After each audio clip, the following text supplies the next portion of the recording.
Comfort is often our silent adversary. If you find yourself constantly firefighting, perpetually stressed, and unable to step away from your business without things falling apart, you're likely trapped in what I call the easy now, hard later cycle. Every comfortable shortcut you choose today quietly accumulates into tomorrow's burdens, subtly eroding your freedom, autonomy, and peace of mind. But what if there was another path, one that intentionally embraces short-term discomfort to achieve the long-term freedom you truly desire? This book, Do the Hard Thing, The Long Game of Freedom, is your guide out of this insidious trap. Within these pages, you'll discover how to spot and sidestep comfort's deceptive allure, which often leads to bigger problems down the road. You'll also learn how to develop a reliable system to consistently tackle challenging yet meaningful tasks, transforming your efforts into automatic habits. And as you steadily apply these principles, you'll see how incremental actions can dramatically expand your freedom, autonomy, and influence over time. Whether you've historically struggled with discipline or simply yearn for greater freedom and fulfillment, the principles and actionable insights laid out in this book will provide you with a clear roadmap. Your journey toward lasting freedom begins now, one hard decision at a time. Chapter 1. The Trap. Your calendar is full. Your bank account is growing. Your team respects you, yet something gnaws at you in the quiet moments. You're busy, but you're not free. You've built something impressive, but it owns you more than you own it. Every vacation gets interrupted. Every weekend bleeds into Monday. Every quick question pulls you back into the machine you thought you were building to serve you. Sound familiar? Welcome to the easy now, hard later trap. It's the silent killer of entrepreneurial freedom, and you've been feeding it every time you chose the comfortable path over the necessary one. The invisible prison you built. The trap works like this. Faced with a choice between doing something difficult now or deferring it until later, you choose later. It feels rational, smart even.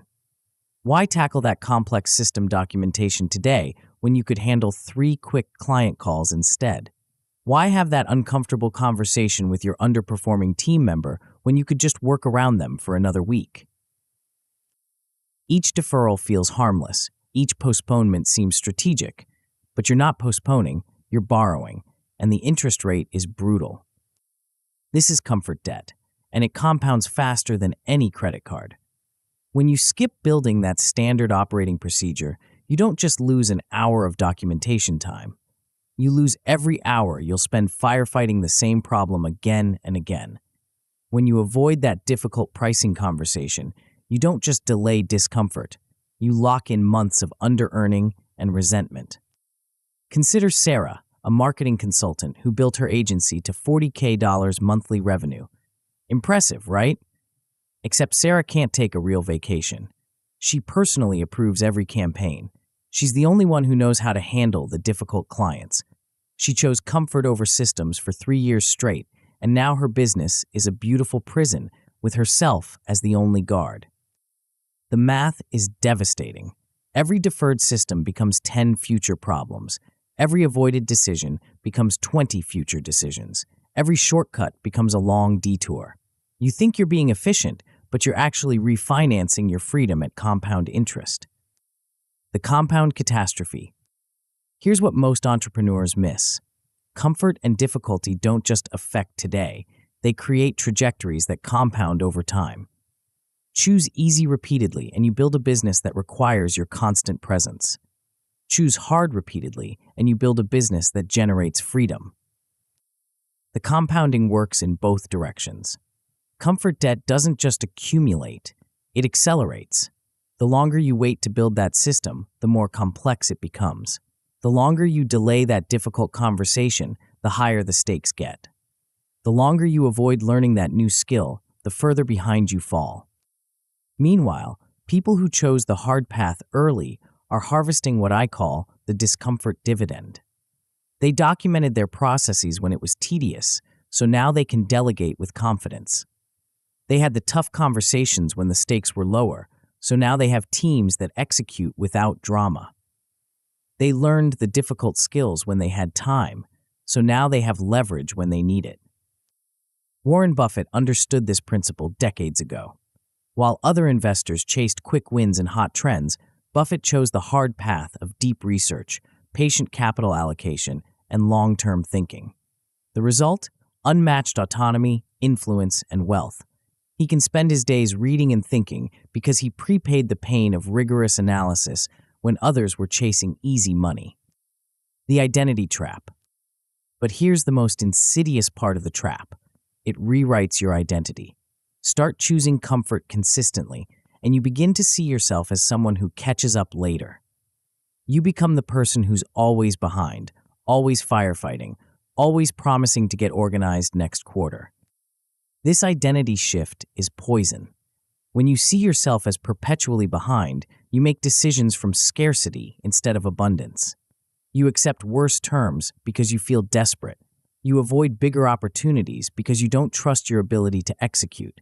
You become reactive instead of strategic. The winners in your industry, they chose hard early and often. They built their identity around doing difficult things when others wouldn't. Now they negotiate from strength, pick their projects, and command premium pricing. They didn't get lucky, they got disciplined. The freedom alternative. The alternative path exists, but it requires a fundamental shift in how you think about discomfort. Instead of seeing difficulty as something to avoid, you must see it as an investment in future ease. Instead of deferring hard choices, you must prepay them. This shift unlocks what I call the discomfort dividend, the compound returns on choosing difficulty now. When you build systems while they're tedious, you buy back hours every week. When you have hard conversations early, you prevent bigger conflicts later. When you learn difficult skills before you need them, you create options others don't have. The math works in your favor. 1 hour of system building today saves 10 hours of firefighting tomorrow. One difficult conversation this week prevents months of dysfunction. One hard skill learned this quarter opens doors for years. Serena Williams exemplified this principle throughout her career. While other players chose comfort in practice, Williams chose relentless, difficult training. She practiced serves until her arm ached. She ran sprints when others jogged. She studied video when others relaxed. The result? Enduring dominance and the freedom to compete on her terms for over 2 decades.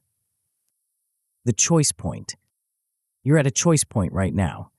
You can continue refinancing your freedom, choosing comfort today and paying compound interest tomorrow. Or you can start cashing in on the discomfort dividend, choosing difficulty now to buy ease later. The path forward isn't mysterious, it's methodical.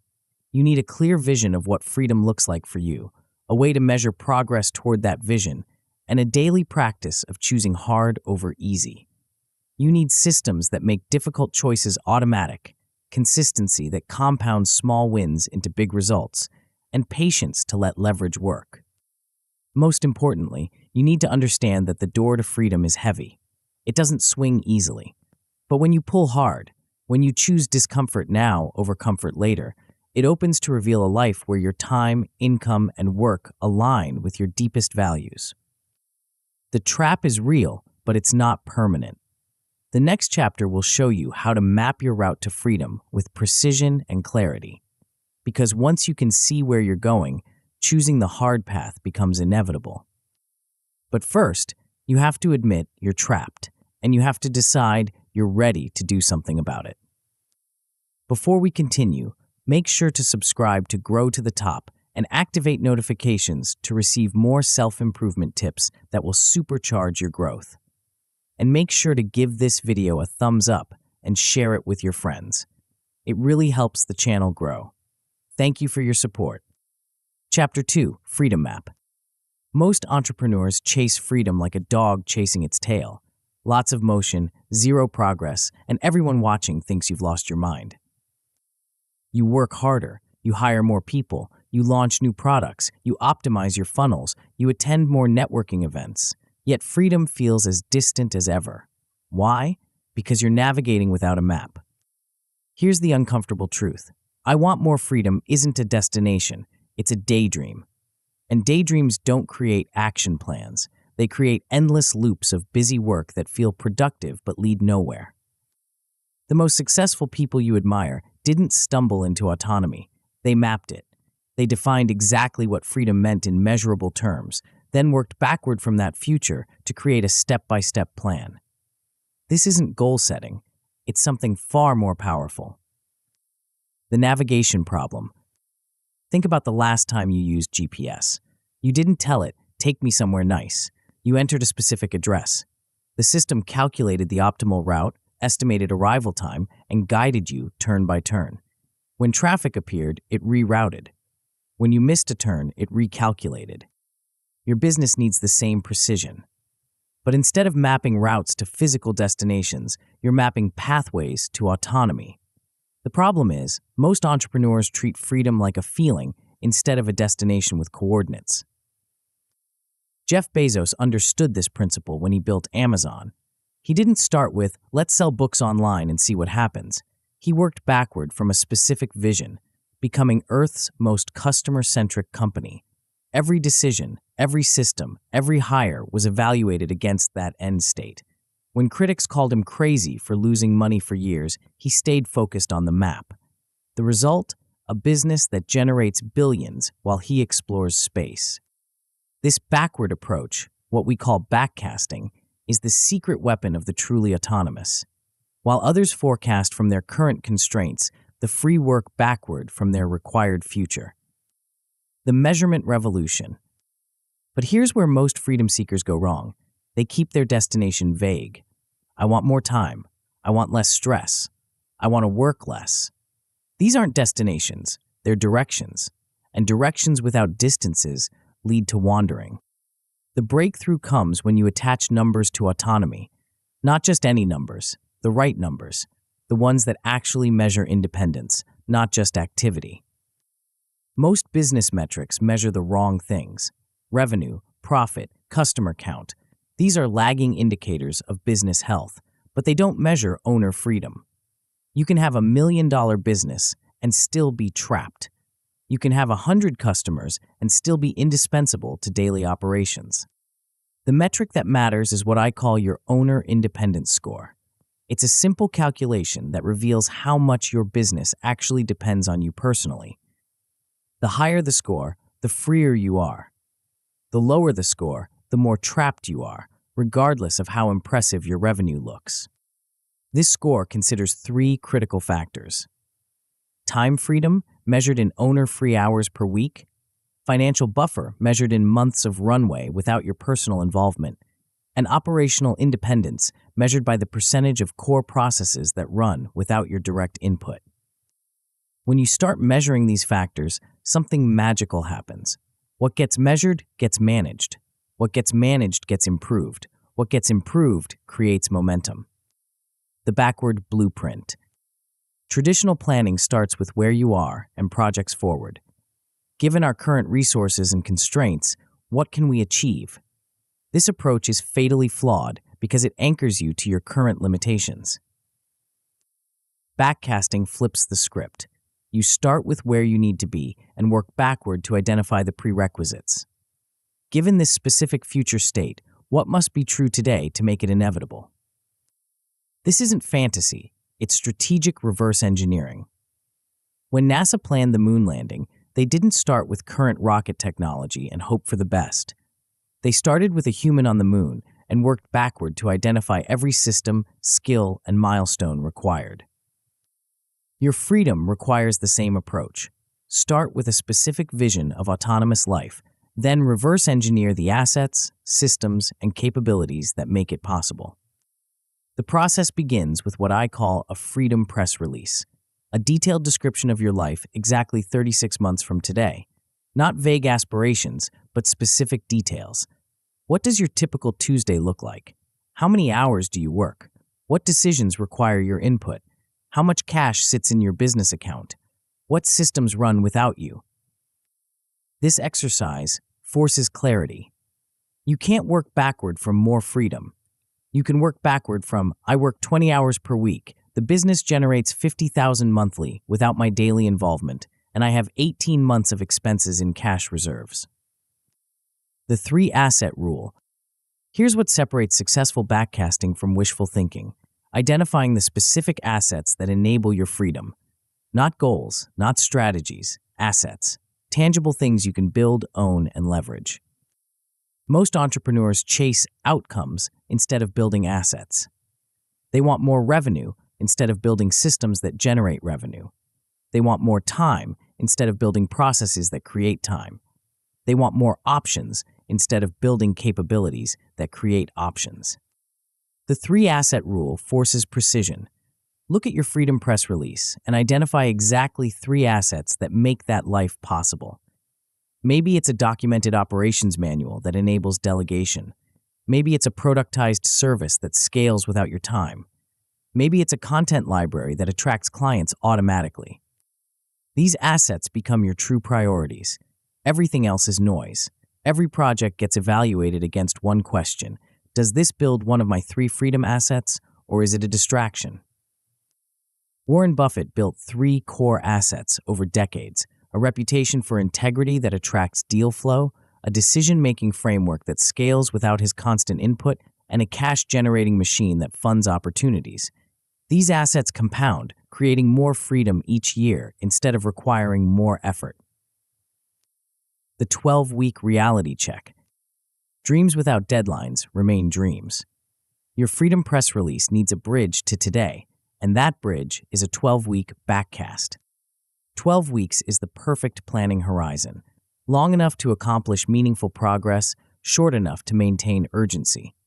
Most importantly, 12 weeks forces you to identify the absolute essentials. You can't do everything in 12 weeks, so you must choose what matters most. The process is surgical. Take your 3 freedom assets and ask, what's the single most important milestone for each asset in the next 12 weeks? Not everything you could do, the one thing that moves you closest to independence. Then break each milestone into weekly progress markers. Assign ownership, schedule reviews, create accountability, transform your vision from inspiration into implementation. This isn't project management, it's freedom engineering. You're building a machine that systematically removes you from the critical path of your business. The score that changes everything. Your owner independence score becomes your North Star. Every week, you measure progress. Every decision gets filtered through its impact on the score. Every project gets evaluated by whether it increases or decreases your independence. The score is brutally honest. You can't fake it or rationalize it. Either you can leave for a week without crisis, or you can't. Either your team executes without constant guidance, or they don't. Either your systems generate results without your daily input, or they don't. This measurement creates a feedback loop that accelerates progress. When you see your score improve, momentum builds. When you see it stagnate, you know to adjust course. When you see it decline, you know you're drifting back into the trap. The most successful entrepreneurs I know obsess over this score. Not revenue, not profit, not growth rate, independence, because independence is what converts business success into life freedom. Your map is more than a plan. It's a commitment to stop wandering and start navigating. But having a map is only the beginning. The journey requires something most entrepreneurs struggle with: doing the hardest thing first, every single day, without negotiation or excuse. That daily discipline is where most freedom seekers fail, and it's exactly what we'll tackle next. Chapter 3, Hard First. The alarm screams at 6 a.m. Your phone buzzes with 17 notifications. Your mind immediately starts cataloging the day's fires: the client email that needs a response, the team meeting at 9, the proposal deadline looming, the vendor issue from yesterday. So you do what feels natural. You tackle the easy stuff first. Clear the inbox, handle the quick calls, knock out the administrative tasks. By lunch, you've been busy for 6 hours and accomplished exactly nothing that moves your business forward. Sound familiar? You're not alone. Most entrepreneurs start their days by surrendering to urgency instead of importance. They warm up with easy tasks, thinking they'll build momentum for the hard stuff later. But later never comes. The hard stuff gets pushed to tomorrow, then next week, then next quarter. There's a better way. a way that flips the entire script and transforms your relationship with difficulty forever. The morning advantage. Your brain isn't flat throughout the day. It's not a steady-state machine that performs equally well at 7 a.m. and 7 p.m. Science has proven what high performers have known intuitively for decades. Your cognitive resources are front-loaded. Attention, willpower, and creative problem-solving peak in the first few hours after you wake up.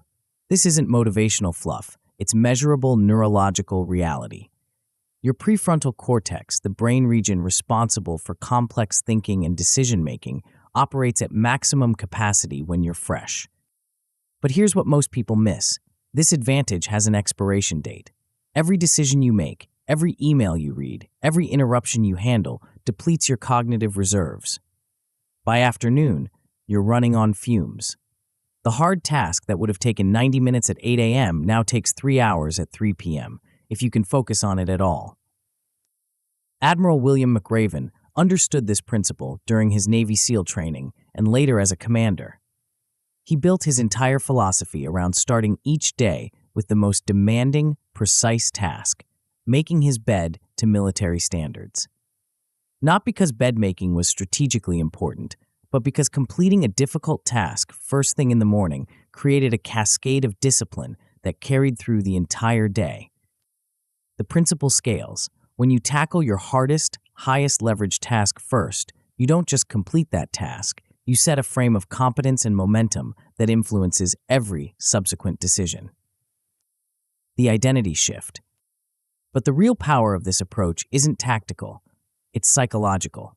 When you consistently choose the hard thing first, you begin to see yourself differently. You become the person who does what others avoid. You develop what I call a hard doer identity. This identity shift is profound. Instead of being someone who gets to the important stuff eventually, you become someone who tackles the important stuff immediately. Instead of being reactive, you become proactive. Instead of being driven by urgency, you become driven by importance. Sheryl Sandberg exemplified this principle during her tenure at Meta. While other executives started their days with meetings and email, Sandberg protected her morning hours for the most complex strategic work. She understood that her highest value thinking needed her best cognitive resources, not her leftover energy.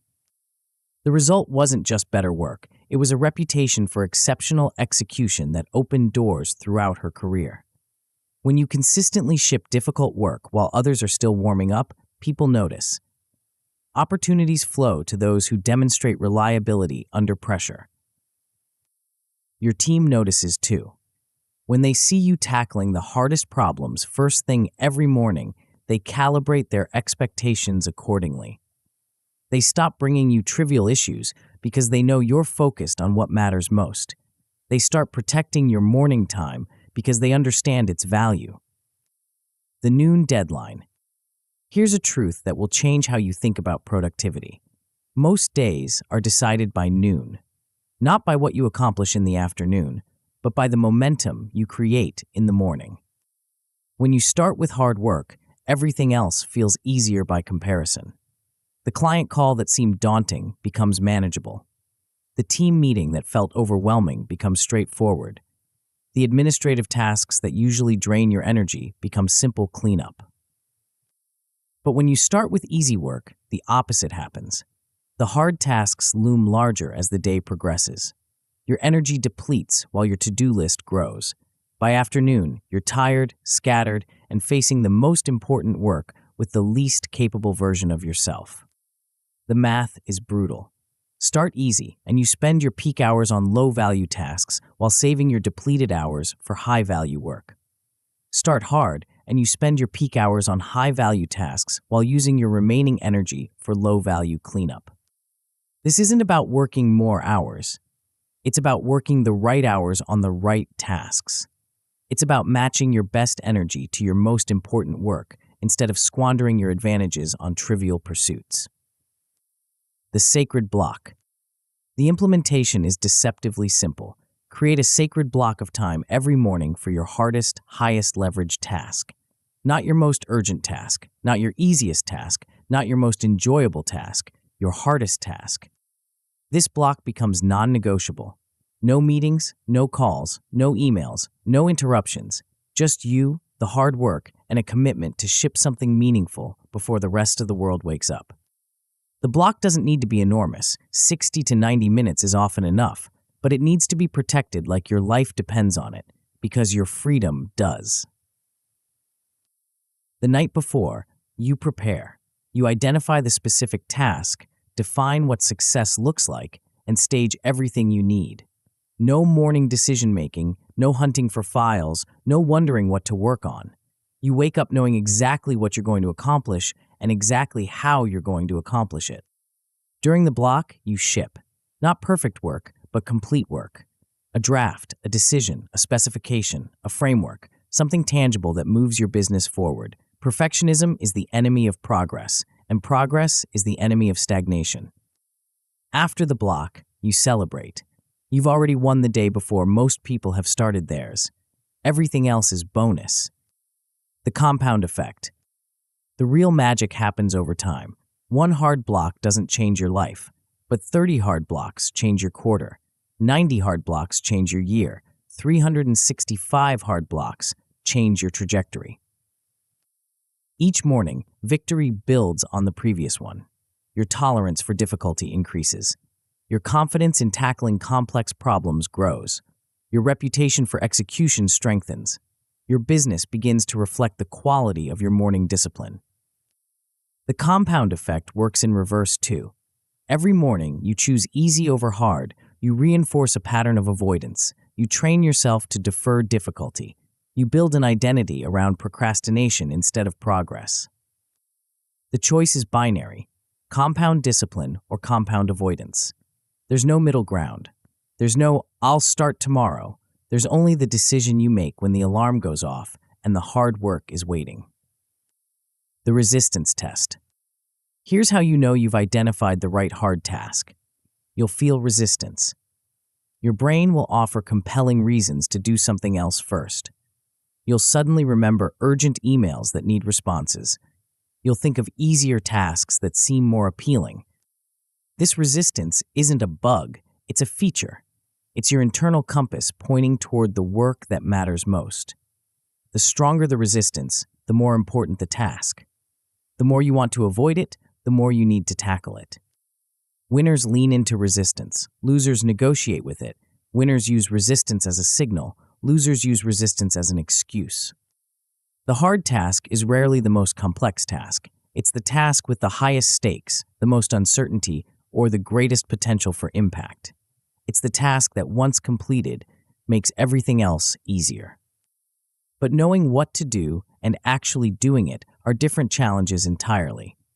The gap between intention and action is where most entrepreneurs get stuck, and it's exactly where the next principle becomes crucial: removing choice from the equation entirely. Chapter 4: Autopilot. You wake up motivated. Today's the day you'll finally tackle that strategic project. You'll start with your hard block, just like you planned. But first, maybe you should check email quickly, just to see if anything urgent came in overnight. 30 minutes later, you're deep in your inbox, responding to client requests and putting out fires. The hard work sits untouched, again. By noon, you're frustrated. By evening, you're making promises to yourself about tomorrow. The cycle repeats. Motivation comes and goes, but the important work remains undone. Here's the brutal truth. Relying on motivation to do hard things is like relying on the weather to water your garden. Sometimes it works, but most of the time you're left with withered results. The solution isn't more motivation, it's less decision-making. The decision trap. Every morning, you face the same choice: do the hard thing or do the easy thing. Every time you face this choice, you burn mental energy. Every debate with yourself, even the ones you win, depletes your cognitive resources. This is what I call the resistance tax, the energy you lose to internal negotiation. Should I start the hard project or handle email first? Should I stick to my plan or respond to this urgent request? Should I maintain my boundaries or make an exception just this once? Each micro-decision seems trivial, but they compound into massive energy drains. By the time you finally decide to do the hard work, you're already exhausted from deciding. Barack Obama understood this principle during his presidency. He famously wore only gray or blue suits, eliminating the daily decision of what to wear. This wasn't about fashion, it was about cognitive conservation. By removing trivial choices, he preserved mental energy for the decisions that actually mattered. Steve Jobs took this principle even further. His uniform of black turtlenecks, jeans, and sneakers became legendary, but the wardrobe was just the visible tip of a much larger system. Jobs routinized as many choices as possible so he could focus his creative energy on product innovation instead of daily decisions. The principle scales beyond clothing. Every choice you can eliminate or automate is energy you can redirect toward your most important work. The environment solution. Most people try to solve consistency problems with willpower. They promise themselves they'll be more disciplined. They set inspiring goals and create detailed plans. Then, they wonder why they keep failing when the environment around them makes failure inevitable. You can't out-willpower a bad environment. If your phone sits next to your workspace, you'll check it. If your email notifications are enabled, you'll respond to them. If your calendar is open to random meetings, people will book them. The solution is environmental design, making the hard choice the easy choice and the easy choice the hard choice. When your laptop opens in the morning, only the hard task file should be visible. When someone tries to book a meeting during your protected time, they should hit an automatic decline. When you're tempted to check social media during deep work, the apps should be blocked. This isn't about restriction, it's about intention. You're not limiting your options. You're pre-deciding which options serve your goals and which ones sabotage them. The most successful entrepreneurs I know have incredibly boring routines. They wake up at the same time, work in the same place, follow the same sequence. This isn't because they lack creativity. It's because they understand that creativity requires cognitive resources, and cognitive resources are finite. The rule revolution. The breakthrough comes when you stop negotiating with yourself and start following rules. Not complicated rules, not perfect rules, just clear rules that remove choice from the equation. A rule is different from a goal. A goal says, I want to work on strategic projects. A rule says, I work on strategic projects from 8 to 9:30 a.m., Monday through Friday, with my phone in another room and my door closed. Goals require motivation. Rules require only compliance. The most powerful rules are if-then statements that trigger automatically. If it's 8 a.m., then I start my hard block. If someone requests a meeting before 10:30 a.m., then I decline or reschedule. If I miss my morning block, then I make it up at 6 p.m. the same day. These triggers eliminate the gap between intention and action. You don't have to remember to do the right thing. The rule remembers for you. You don't have to decide what to do. The rule decides for you. You just have to follow the system you created when you were thinking clearly. The beauty of rules is that they compound. Each rule you follow successfully makes the next rule easier to follow. Each automated choice preserves energy for the choices that can't be automated. Each victory builds evidence that you're the kind of person who does what they say they'll do. The friction formula.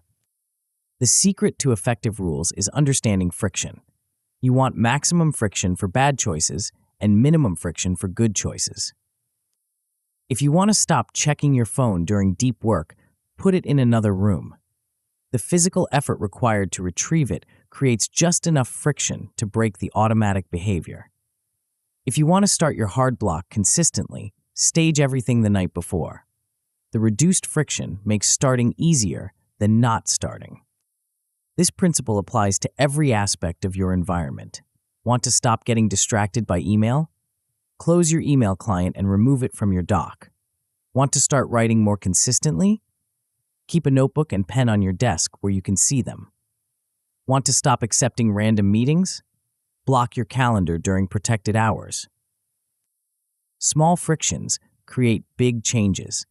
The 30 seconds required to walk to another room to get your phone is often enough to break the impulse. The 5 seconds saved by having your tools ready is often enough to tip the scales toward action.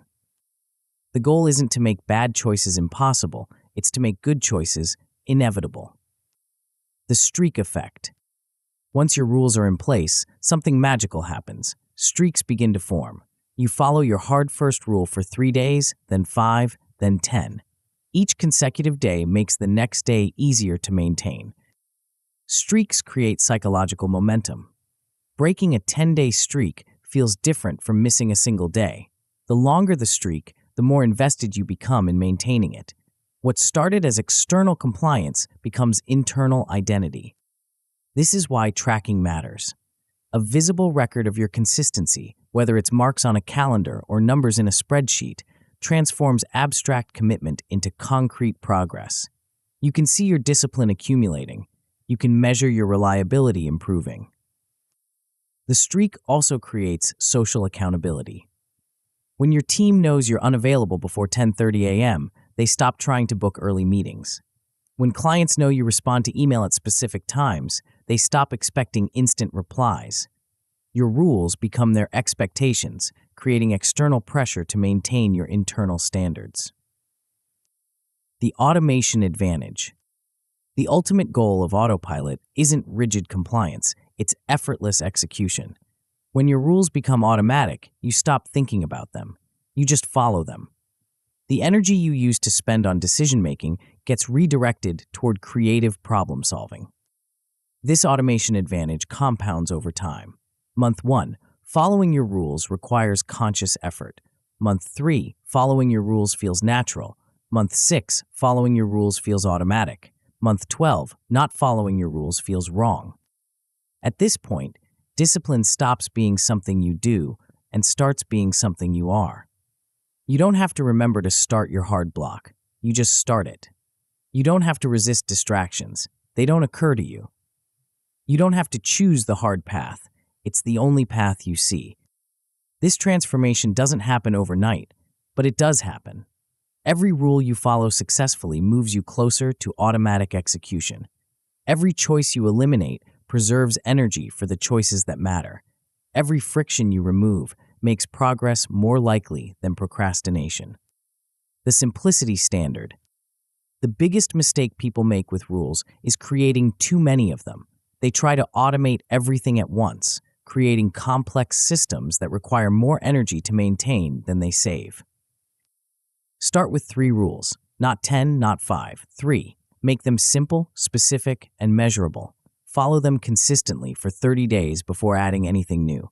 Let success with simple rules build confidence for more complex systems. The 3 rules should cover your most important behaviors: when you do your hardest work, how you protect that time, and what you do if you miss. Everything else is secondary. Remember, the goal isn't perfection, it's progress. A simple rule followed consistently beats a perfect rule followed sporadically. Consistency compounds, complexity crumbles. Your rules become the foundation for everything that follows. But even the best rules won't save you if you can't maintain them over time. The next principle addresses the most common failure point in any transformation: the moment when initial enthusiasm meets inevitable resistance. Chapter 5, Consistency. Week 1, you're unstoppable. Your hard first block is sacred. Your rules are ironclad. Your motivation is through the roof. You ship meaningful work daily and feel like you've cracked the code. Week 3, the shine has worn off. The work feels repetitive. Your initial enthusiasm has faded. You start making exceptions. Just this once becomes just this week becomes I'll restart Monday. By week 6, you're back where you started, wondering why you can't maintain the momentum that felt so natural in the beginning. Here's the uncomfortable truth. Starting is easy. Sustaining is where most people fail. The gap between initial enthusiasm and long-term results is littered with abandoned commitments and broken promises to yourself. But there's a secret that separates the winners from the quitters, and it has nothing to do with motivation or willpower. The momentum killer. Most entrepreneurs treat consistency like a sprint when it's actually a marathon. They go all out from day one, burning through their reserves in the first few weeks, then wonder why they can't maintain the pace. This approach is backwards. Intensity gets attention, but consistency gets results. A mediocre effort sustained over months beats a heroic effort sustained over weeks, every time. The problem is that our culture celebrates the dramatic. We love the stories of overnight success, the breakthrough moments, the sudden transformations. But these stories miss the boring truth.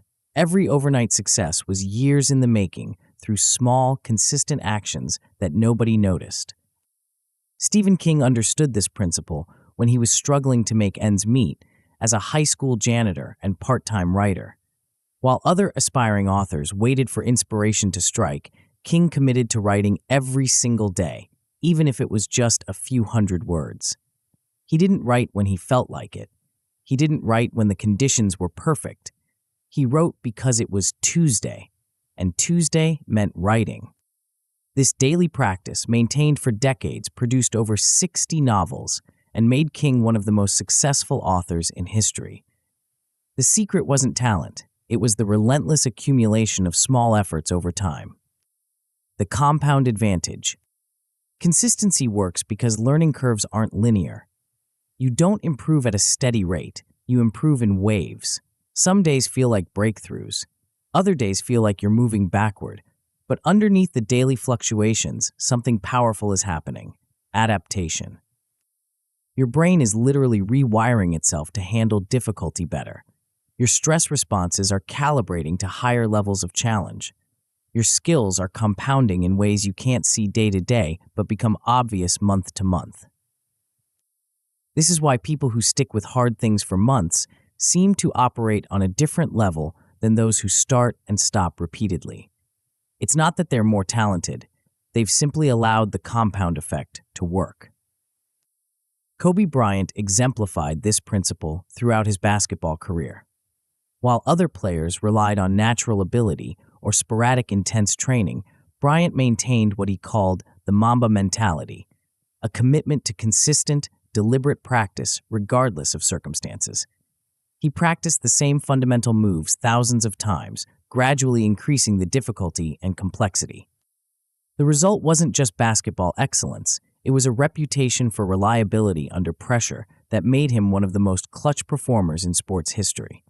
When the game was on the line, teammates and opponents knew exactly what to expect from Bryant: consistent execution at the highest level. The ladder strategy. The key to sustainable consistency is what I call the discomfort ladder, a systematic approach to gradually increasing difficulty without triggering burnout or resistance. Most people try to jump from their current level to their desired level in one leap. They go from writing sporadically to committing to write for 3 hours daily.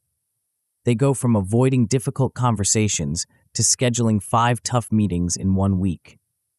They go from minimal exercise to training like an athlete. This approach almost always fails because it violates how adaptation actually works. Your nervous system needs time to adjust to new levels of stress. Your skills need time to develop. Your identity needs time to shift. The latter approach respects these constraints. Instead of making massive jumps, you make small, manageable increases in difficulty. Instead of shocking your system, you gradually expand your comfort zone. Instead of relying on motivation to sustain unrealistic commitments, you build sustainable habits that compound over time. The magic number is 10 to 15%. Each week, you increase the difficulty of your practice by this small amount.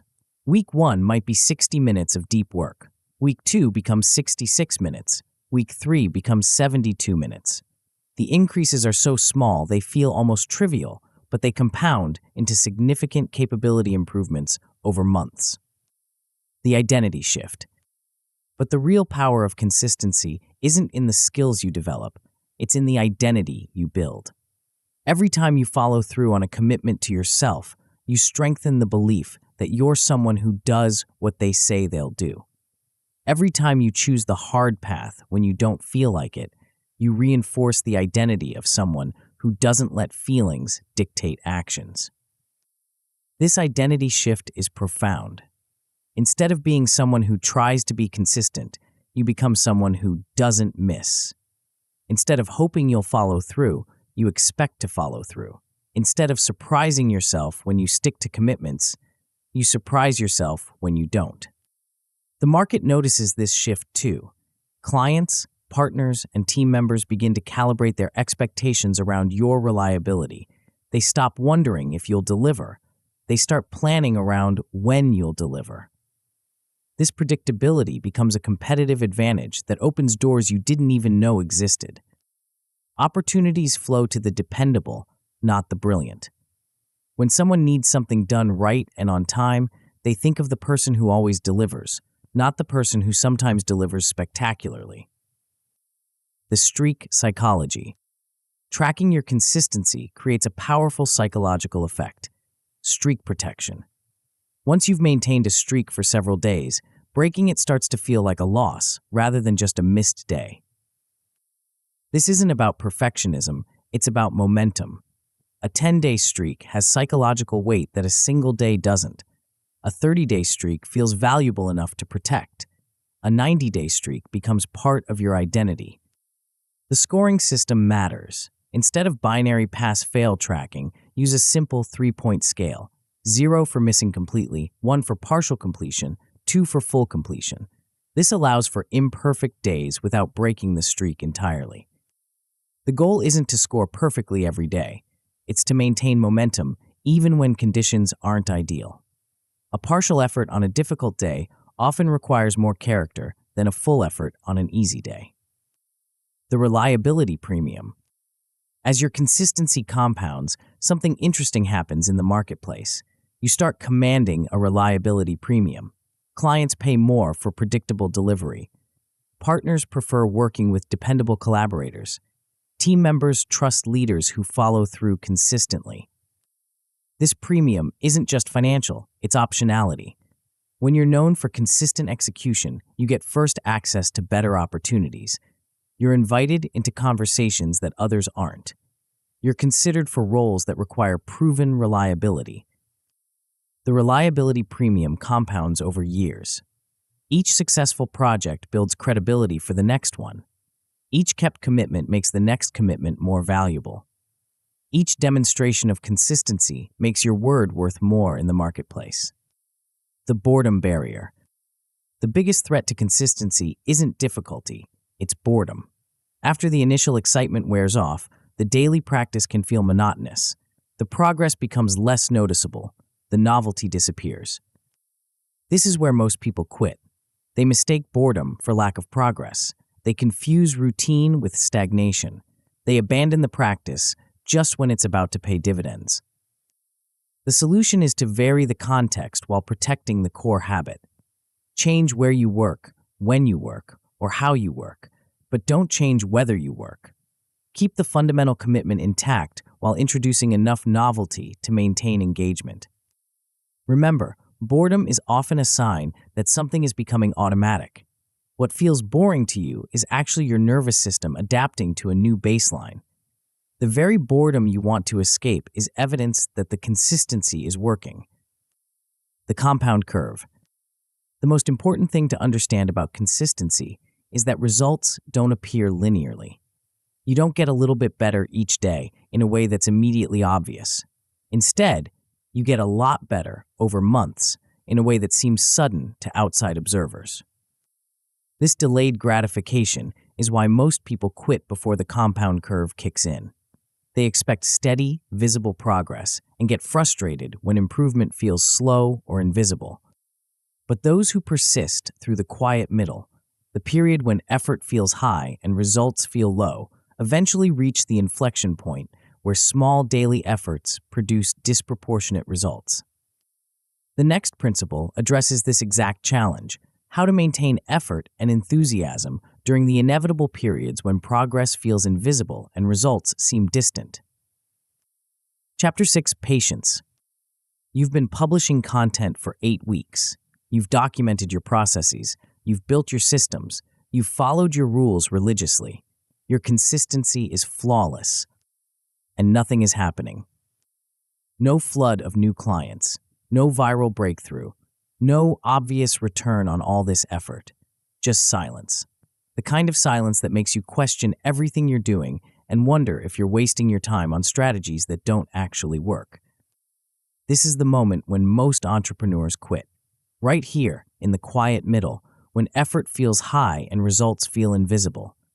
They abandon their best work just before it starts to pay dividends. But what if I told you this silence isn't a sign of failure? It's a sign you're doing something that actually matters. The invisible investment. There's a law that governs every meaningful endeavor, the leverage lag law. It states that the most valuable work you can do today won't pay off today. Sometimes it won't pay off for months. This isn't a bug in the system. It's a feature. The lag exists because you're building something that compounds. You're creating assets that will work for you long after you've stopped working on them. You're developing capabilities that will serve you for years, not just this quarter. But the lag is brutal. It tests your resolve when motivation fades. It challenges your commitment when doubt creeps in. It separates the builders from the dabblers, the professionals from the amateurs, the patient from the impatient. Warren Buffett understood this principle better than perhaps anyone in business history. While other investors chased quick returns and hot trends, Buffett committed to a strategy that required decades to fully mature.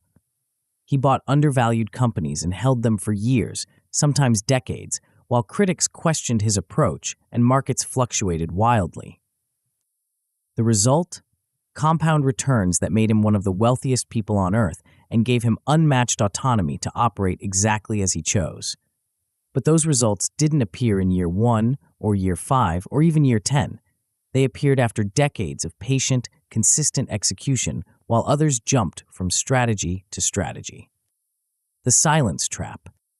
The most dangerous period in any meaningful project is what I call the quiet middle. The weeks or months when you're doing the work but seeing no obvious results. This is when your brain starts playing tricks on you. Silence gets misinterpreted as failure. Lack of immediate feedback gets confused with lack of progress. The absence of external validation gets mistaken for the absence of value creation. But here's what's actually happening during the quiet middle. Systems are stabilizing, skills are compounding, and assets are accumulating. The work you're doing today is creating value that won't be visible until it reaches critical mass. Think of it like building a dam. For months, you pour concrete and steel into what looks like a construction site. Nothing impressive is happening. No water is being held back. No electricity is being generated. Critics wonder if you're building anything useful at all. Then, suddenly, the dam is complete. Water backs up. Turbines spin. Electricity flows. What looked like slow, incremental progress suddenly reveals itself as the foundation for massive leverage. Your business assets work the same way. The content library you're building today won't attract clients until it reaches a certain size and depth. The systems you're documenting today won't save time until they're complete and tested. The skills you're developing today won't create opportunities until they reach a level of mastery that others recognize. The compound curve. The most important thing to understand about patience is that results don't arrive linearly. They arrive on what mathematicians call an exponential curve, slowly at first, then suddenly and dramatically. This curve explains why so many people quit just before breakthrough. They expect steady, predictable progress and get frustrated when improvement feels slow or invisible. They don't realize they're building toward an inflection point where small additional efforts will produce disproportionate results.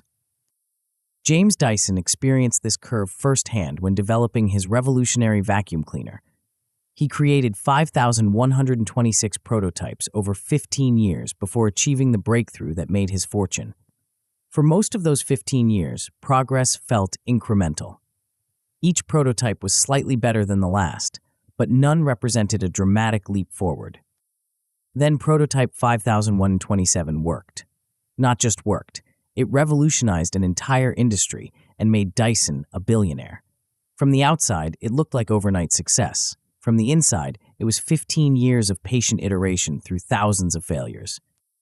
The key insight is that Dyson didn't know which prototype would be the breakthrough.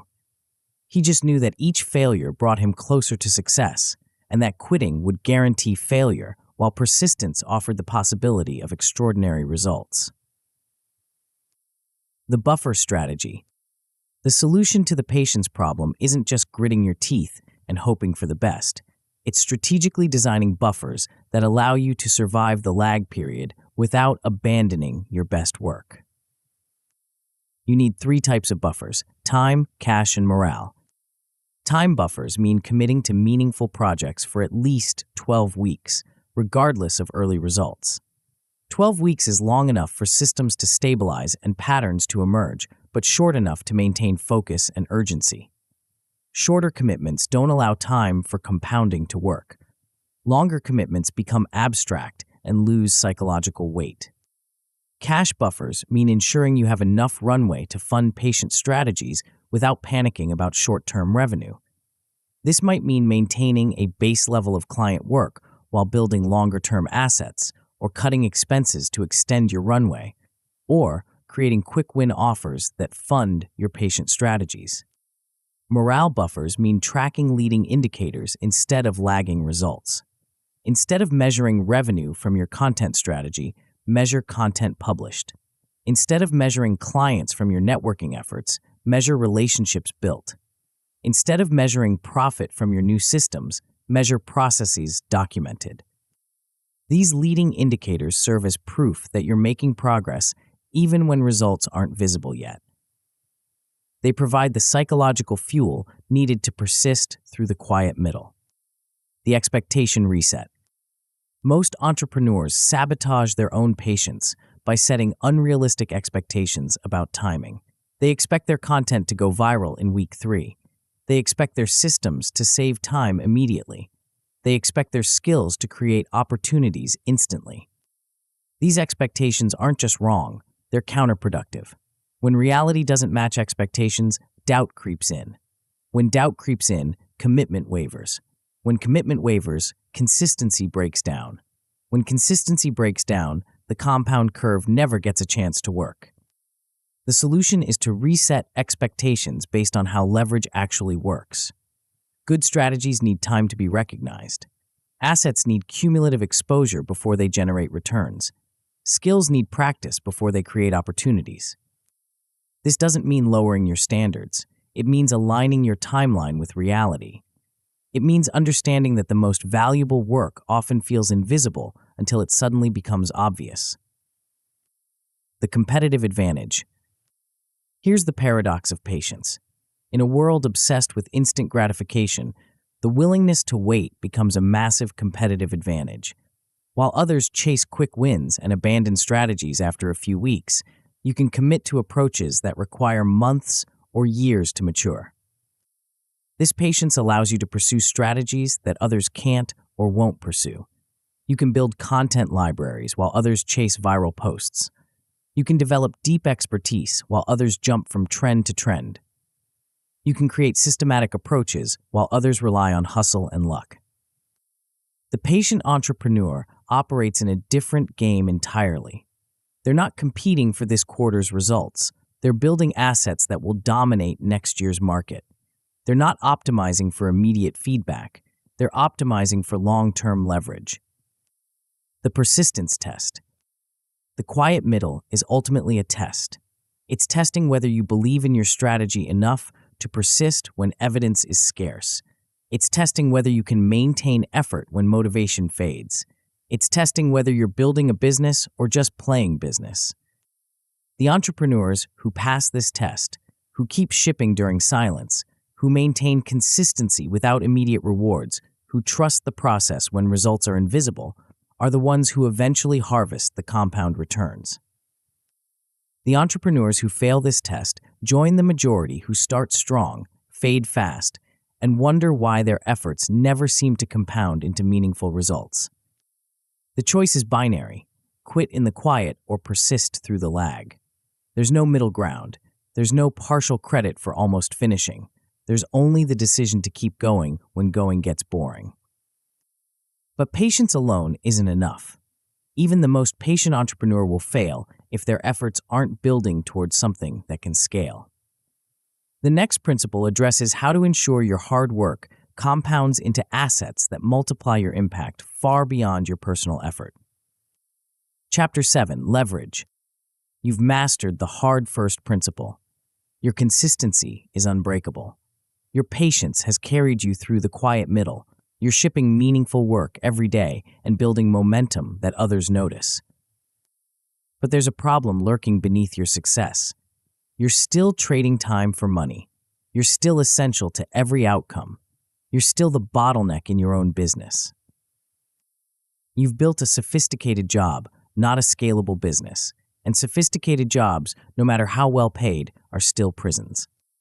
The entrepreneurs who truly escape this trap understand something that the perpetually busy miss.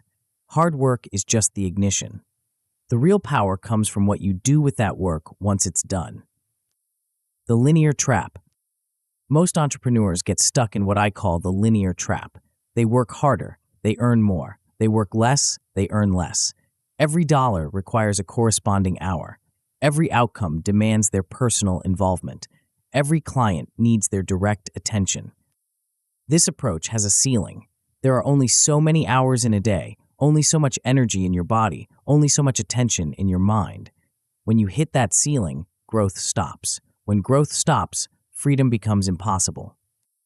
The linear trap is seductive because it feels productive. You're busy, you're valuable, you're making money, but you're also building a business that can't survive without you, can't scale beyond you, and can't free you. Bill Gates understood this principle when he co-founded Microsoft. While other software developers sold their time by writing custom code for individual clients, Gates focused on creating software that could be copied and sold millions of times with minimal additional effort. One program, infinite sales. One investment of time, unlimited returns. This shift from linear to exponential thinking transformed Gates from a skilled programmer into one of the wealthiest people in history. More importantly, it gave him the freedom to step away from day-to-day operations and focus on global philanthropy while Microsoft continued generating billions in revenue. The asset mindset. The breakthrough comes when you stop thinking about work as something you do and start thinking about it as something you build. Instead of creating outcomes, you create assets. Instead of solving problems once, you solve them systematically. Instead of serving clients individually, you serve markets scalably. An asset is anything that works for you when you're not working. A documented process that your team can follow without your guidance. A productized service that sells without your personal involvement. A piece of content that attracts clients while you sleep. A framework that others can license and implement. The most successful entrepreneurs I know are obsessed with converting their effort into assets. Every project gets evaluated through one lens.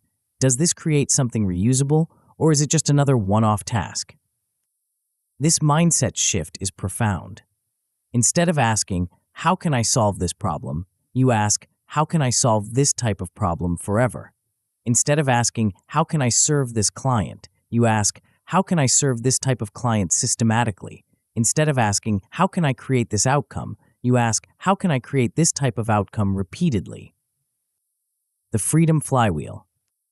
When you consistently convert work into assets, something magical happens. You create what I call the freedom flywheel. Hard habits create assets. Assets create optionality. Optionality creates time to build more assets. The cycle accelerates with each revolution. The flywheel starts slowly. Your first documented process saves you 30 minutes per week. Your first productized offer generates 1 sale per month. Your first piece of evergreen content attracts 5 leads per quarter. The individual impacts feel small, but assets compound. Your second process saves another hour per week. Your refined productized offer generates 3 sales per month. Your growing content library attracts 20 leads per quarter. The combined impact becomes significant. By year 2, you have a library of processes that your team executes without your involvement. You have productized offers that sell while you focus on strategy. You have content assets that work around the clock to build your reputation and attract opportunities. Oprah Winfrey exemplified this principle throughout her career.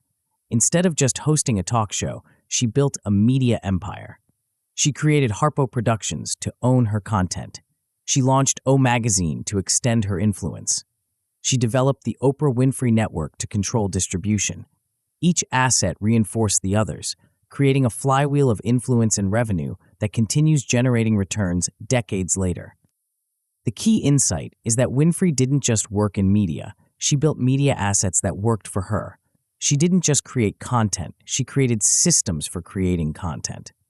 She didn't just build an audience, she built platforms for reaching audiences. The documentation revolution. The simplest form of leverage is documentation. Every time you solve a problem, handle a process, or make a decision, you have an opportunity to capture that knowledge in a way that others can use. Most entrepreneurs solve the same problems repeatedly because they never document the solutions. They have the same conversations with team members because they never create standard operating procedures. They make the same decisions over and over because they never establish decision frameworks. This repetition is expensive, not just in time, but in opportunity cost. Every hour you spend resolving old problems is an hour you can't spend solving new ones. Every conversation you repeat is a conversation that could have been avoided. Every decision you remake is mental energy that could have been preserved. The solution is systematic documentation, not bureaucratic manuals that nobody reads, but simple, actionable guides that make execution easier and more consistent. Start with your most frequent tasks. The client onboarding process you repeat every month, the content creation workflow you follow every week, the financial review you conduct every quarter. Document the steps, clarify the standards, define what done looks like. Then train your team to use these documents, not just once, but repeatedly until following the process becomes automatic. Review the results weekly until quality becomes consistent. Update the documentation based on what you learn. The productization path. The next level of leverage comes from productizing your services. Instead of custom solutions for every client, you create standardized offerings with fixed scope, timeline, and deliverables.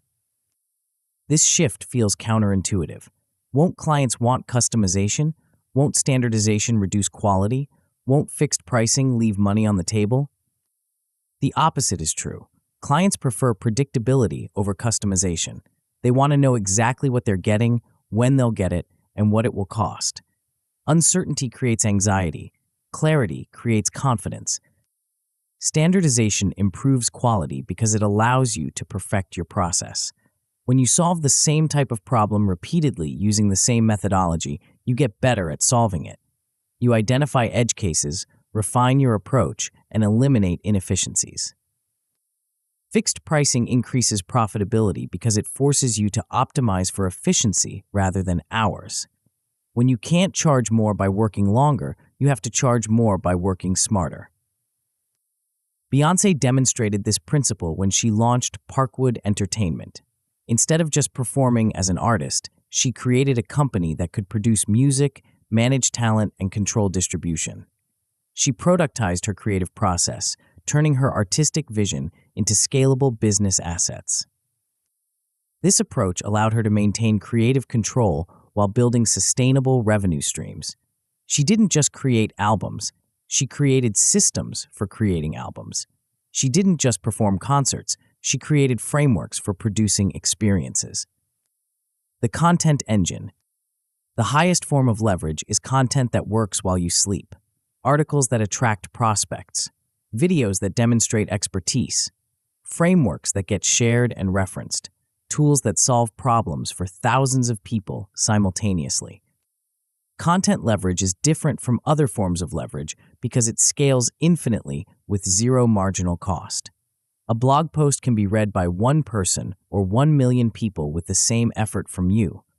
A video can influence 10 viewers or 10,000 viewers without additional work. But content leverage requires a different approach than most entrepreneurs take.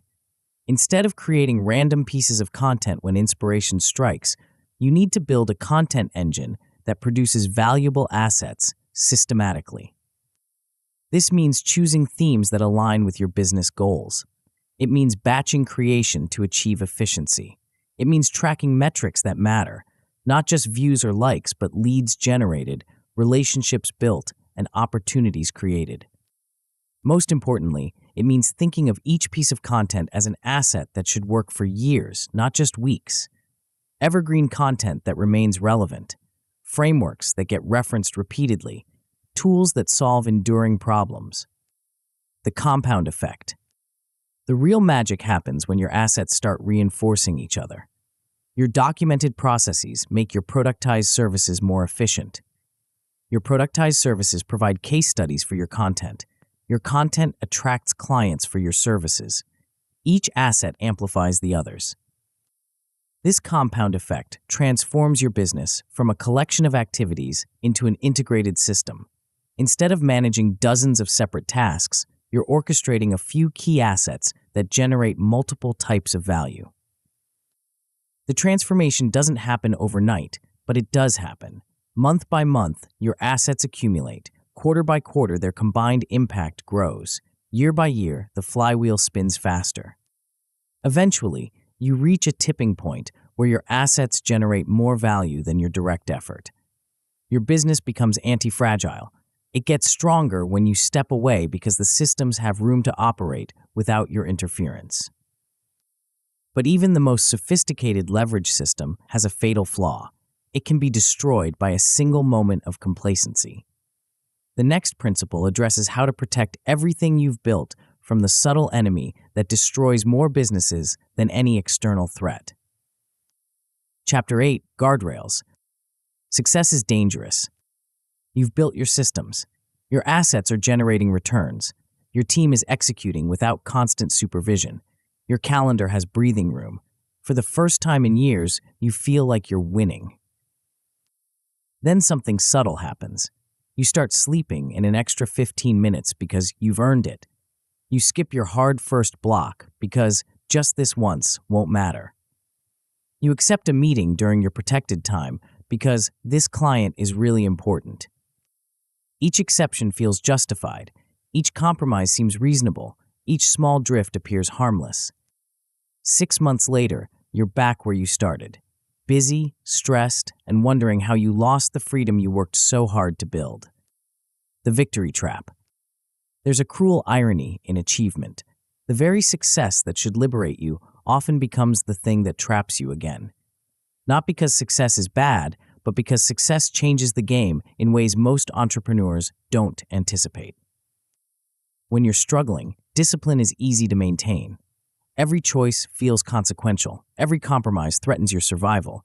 Every shortcut could derail your progress. Necessity creates clarity. But when you're succeeding, discipline becomes optional. You have more resources, more options, more cushion for error. The immediate consequences of poor choices become less obvious. The urgency that drove your initial discipline starts to fade. This is when comfort creep begins. Not the dramatic collapse that gets attention, but the slow erosion that happens one small compromise at a time. You don't abandon your principles, you just make exceptions.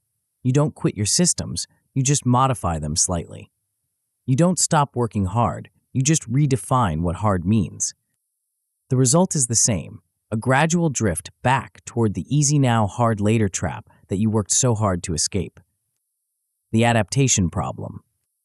Human psychology works against sustained excellence through a mechanism called hedonic adaptation. Simply put, we get used to good things quickly and start taking them for granted.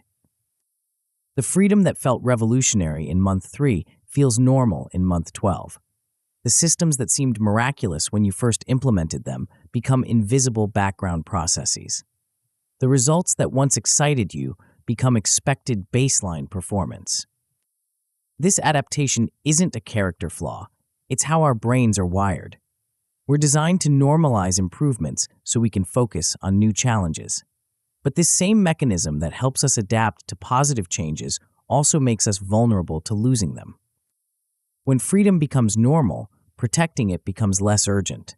When systems become invisible, maintaining them becomes less important. When results become expected, the behaviors that created them become less sacred. Ray Dalio understood this principle when he built Bridgewater Associates into one of the world's most successful hedge funds. Instead of relying on individual discipline to maintain standards, he created what he called principles, systematic approaches to decision-making that operated independently of mood, motivation, or current success levels. These principles weren't just guidelines, they were mandatory processes that forced honest evaluation of performance, decision-making, and organizational health. They created what Dalio called radical transparency, where problems were surfaced early and addressed systematically rather than ignored until they became crises. The early warning system. The solution to comfort creep isn't more willpower, it's better detection. You need systems that catch drift before it becomes collapse, that surface problems while they're still easy to fix, that maintain standards even when maintaining them feels unnecessary. Think of these systems as guardrails on a mountain road. They're not there because you plan to crash. They're there because the consequences of drifting are severe, and even good drivers can lose focus momentarily. The most effective guardrails are simple, regular, and action-oriented. They don't require complex analysis or lengthy reflection. They just require honest assessment and immediate correction. The first guardrail is a weekly comfort audit, a 10-minute review that asks one simple question: where did I choose easy over effective this week? Not a judgment session, not a guilt trip, just an honest inventory of moments when comfort won over commitment. The power of this audit isn't in the analysis, it's in the awareness. When you know you'll be reviewing your choices weekly, you become more conscious of them in the moment. When you know you'll have to acknowledge compromises, you make fewer of them. The future failure exercise. The second guardrail is more sophisticated but equally important: the monthly regret premortem. Instead of waiting for failure to happen and then analyzing what went wrong, you imagine failure in advance and work backward to identify what could cause it. This exercise leverages a psychological phenomenon called prospective hindsight, the tendency to be more accurate at predicting causes when you assume the outcome has already occurred. Instead of asking, what might go wrong, you ask, if everything fell apart next quarter, what would have caused it? The answers are usually obvious once you frame the question correctly. You'd have stopped doing your hard first blocks. You'd have accepted too many low-value meetings. You'd have let urgent tasks crowd out important projects. You'd have stopped tracking your autonomy metrics. These insights become prevention strategies. If you know that accepting too many meetings could derail your progress, you can strengthen your calendar boundaries now. If you know that stopping your hard first blocks could erode your momentum, you can reinforce that commitment before it's tested. The premortem doesn't just identify risks, it inoculates you against them. When the temptation to compromise arises, you remember the failure scenario and the role that compromise would play in creating it. The metric that matters. The third guardrail is a quarterly review of your autonomy metrics, the numbers that actually measure freedom rather than just business performance. Revenue can grow while freedom shrinks. Profit can increase while autonomy decreases. Team size can expand while your independence contracts. This review forces you to confront the difference between business success and personal freedom. It asks whether your owner independence score is improving or declining. It examines whether you're building assets or just managing complexity. It evaluates whether your systems are creating leverage or just creating work. The quarterly cadence is important because it's long enough to see meaningful trends, but short enough to make corrections before they become entrenched. Monthly reviews can be too reactive to temporary fluctuations. Annual reviews can be too late to prevent significant drift.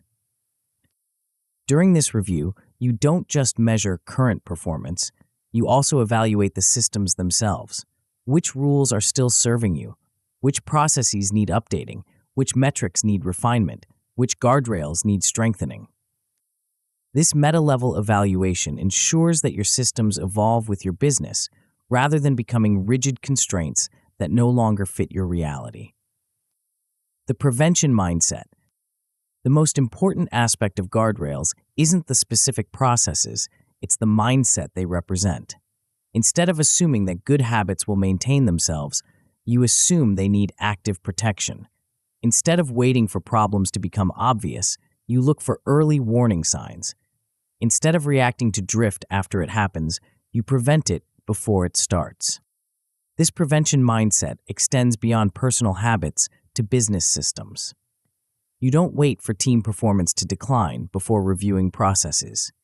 You don't wait for client satisfaction to drop before examining service delivery. You don't wait for cash flow to tighten before evaluating financial management. Prevention feels like overhead when things are going well, but it's actually the highest leverage activity you can engage in. Catching a small problem early requires minimal effort and resources. Fixing a large problem late requires massive effort and resources, if it can be fixed at all. The compound protection. When guardrails become habitual, they create a compound effect that goes beyond preventing problems. They actually accelerate progress by maintaining the conditions that enable peak performance. When your standards don't erode, your results don't plateau. When your systems don't decay, your efficiency doesn't decline. When your focus doesn't fragment, your impact doesn't diminish. This compound protection becomes a competitive advantage. While others experience the typical success, complacency, decline cycle, you maintain the edge that created your success in the first place. While others have to rebuild momentum after losing it, you never lose momentum because you never stop protecting it. The market notices this consistency. Clients prefer working with people whose performance doesn't fluctuate with their mood or circumstances. Partners prefer collaborating with people whose standards don't shift with their success levels. Team members prefer following leaders whose principles don't change with their convenience. The anti-fragile business. The ultimate goal of guardrails isn't just to prevent decline, it's to create anti-fragility. An anti-fragile business doesn't just survive stress, it gets stronger from it. It doesn't just maintain standards during good times, it raises standards as success increases. This happens when your guardrails become more than defensive measures. They become offensive strategies. Your weekly audits don't just catch problems, they identify opportunities for improvement. Your monthly pre-mortems don't just prevent failures, they reveal paths to greater success. Your quarterly reviews don't just maintain autonomy, they expand it. When this transformation occurs, your business becomes self-improving rather than self-maintaining. Each challenge makes your systems more robust. Each success raises your baseline performance. Each quarter builds on the previous quarter's foundation rather than starting from scratch. But even the most sophisticated guardrails can't protect you from the final challenge every successful entrepreneur faces: the temptation to complicate what should remain simple. The next chapter brings everything together into a unified system that you can actually use, rather than just admire. Chapter 9, Freedom Now. You now possess something most entrepreneurs never acquire: a complete operating system for freedom. Not tips, not hacks, not motivational platitudes, a system, 8 interconnected principles that transform how you think, work, and build.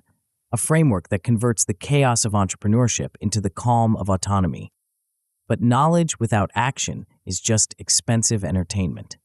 The gap between understanding and implementation is where most transformation dies.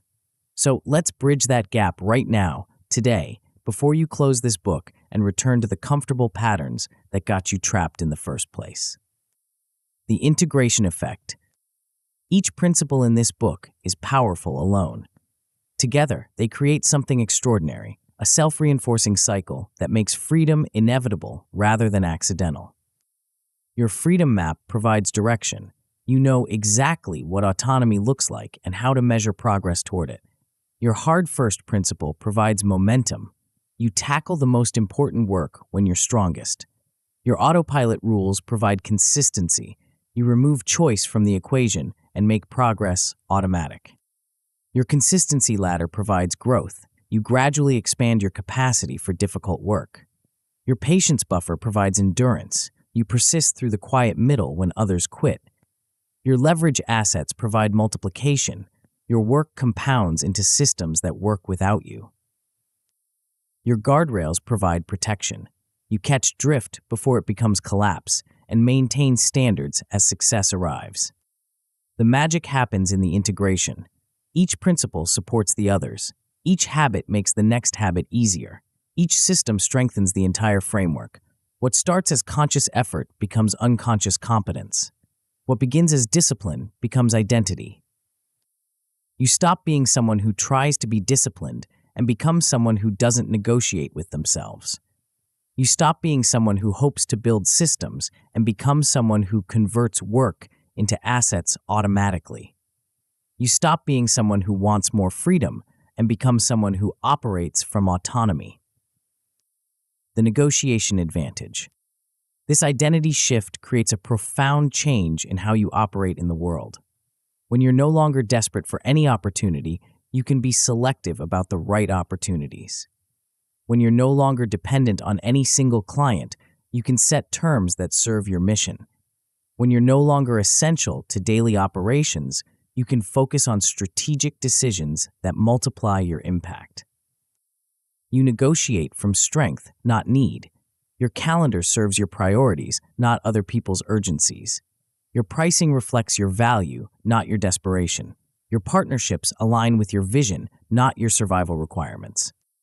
This shift is visible to everyone around you. Clients sense your confidence and trust your judgment more readily. Partners respect your boundaries and value your collaboration more highly. Team members follow your leadership more willingly because they see you operating from principle rather than pressure. The market rewards this transformation. Opportunities flow to those who appear selective rather than desperate. Premium pricing goes to those who demonstrate value through scarcity rather than availability. Strategic partnerships form with those who bring assets to the table rather than just effort. The relationship revolution. But the most profound changes happen in your personal relationships. When you're no longer constantly firefighting, you have presence for the people who matter most. When you're no longer stressed about business survival, you have patience for life's smaller challenges. When you're no longer resentful about your lack of freedom, you have energy for genuine connection. Clear boundaries reduce relationship friction. When people know what to expect from you and when to expect it, they stop making unreasonable demands.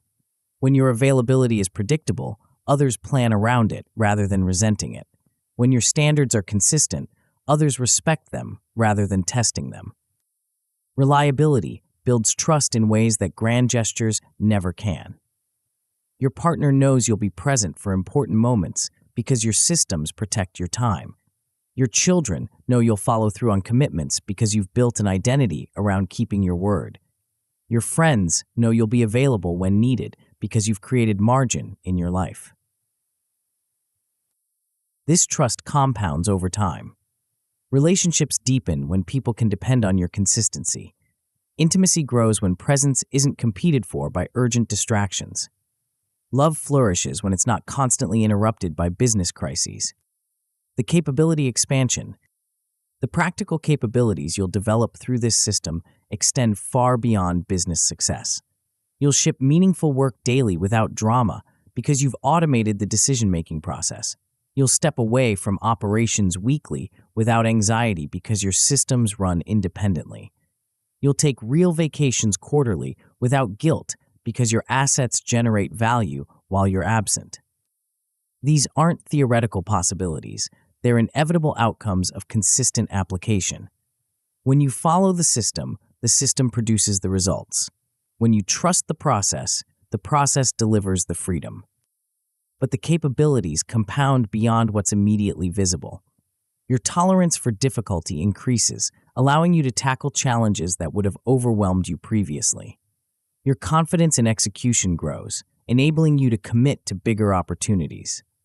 Your reputation for reliability spreads, attracting collaborations you couldn't have imagined. Most importantly, your relationship with hard work transforms completely. Instead of something to be avoided, difficulty becomes something to be embraced. Instead of a necessary evil, challenging work becomes a competitive advantage. Instead of a burden to be endured, the hard path becomes the obvious path. The effort paradox. Here's the beautiful paradox of this system. As you get better at it, it requires less effort, not more. Your autopilot rules become so automatic that following them feels easier than breaking them. Your consistency habits become so ingrained that maintaining them requires less willpower than starting them did. Your leverage assets become so productive that they generate more value than your direct effort. The compound curve that seemed so elusive in the beginning becomes your daily reality. Small efforts produce disproportionate results. Modest inputs generate significant outputs. Incremental improvements create exponential advantages. This is when the system becomes truly anti-fragile. Challenges make it stronger rather than weaker. Stress improves performance rather than degrading it. Success raises standards rather than lowering them. You reach a state where freedom isn't something you're working toward, it's something you're operating from. Autonomy isn't a goal, it's a baseline. Choice isn't a luxury, it's a given. The Buffett Blueprint. Warren Buffett embodies the ultimate expression of this system. For over 6 decades, he's made the same choice repeatedly. Hard work now, freedom later. While others chased quick wins and easy money, Buffett chose patient capital allocation and rigorous analysis. While others optimized for quarterly results, Buffett optimized for compound returns. While others built businesses that required their constant presence, Buffett built systems that generated wealth while he read and thought. The result isn't just financial success, it's complete autonomy. Buffett works because he chooses to, not because he has to. He spends his days reading, thinking, and making decisions that interest him. He's eliminated everything from his life that doesn't align with his values and priorities. He's built a business that serves his mission rather than demanding his servitude. This transformation didn't happen overnight. It happened through decades of consistent application of the principles you now understand. One hard choice at a time, one system at a time, one asset at a time, one day at a time. Buffett proves that the long game of freedom works. Not just for the exceptionally talented or uniquely positioned, but for anyone willing to choose difficulty now to buy ease later. Anyone willing to build systems instead of just managing tasks.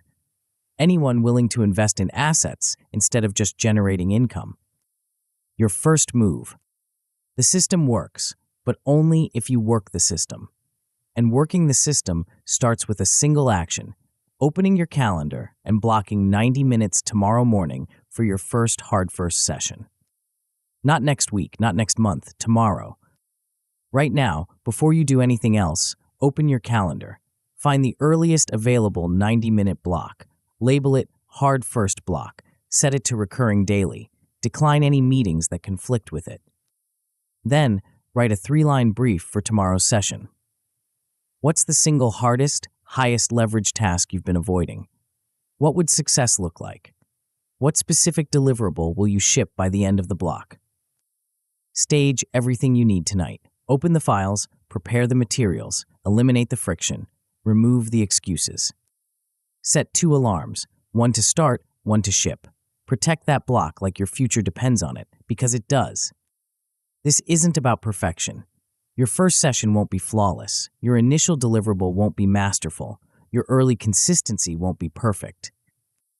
But it will be a beginning, and beginnings, when protected and repeated, become transformations. The door to freedom. You now stand at the threshold between 2 futures. In one future, you continue the patterns that brought you here: busy but not free, successful but not autonomous, productive but not purposeful. In the other future, you implement the system that creates genuine freedom: time you control, work that aligns with your values, income that doesn't require your constant presence. The door between these futures is heavy. It doesn't swing easily. It requires force, persistence, and commitment. It demands that you choose difficulty now to buy ease later. It asks that you prepay pain to harvest the discomfort dividend. But when you pull hard, when you choose the hard thing first, when you build systems instead of managing chaos, when you create assets instead of just generating outcomes, the door swings open to reveal a life of genuine autonomy. You're closer than you think. One hard block, then another, then a habit. One system, then another, then a framework. One asset, then another, then a flywheel. The transformation doesn't require perfection. It requires persistence. It doesn't demand extraordinary talent. It demands ordinary discipline applied extraordinarily consistently. Start today, prepay the pain, cash the discomfort dividend for life. Your freedom is waiting on the other side of the hard thing you've been avoiding. The only question is, are you ready to pull?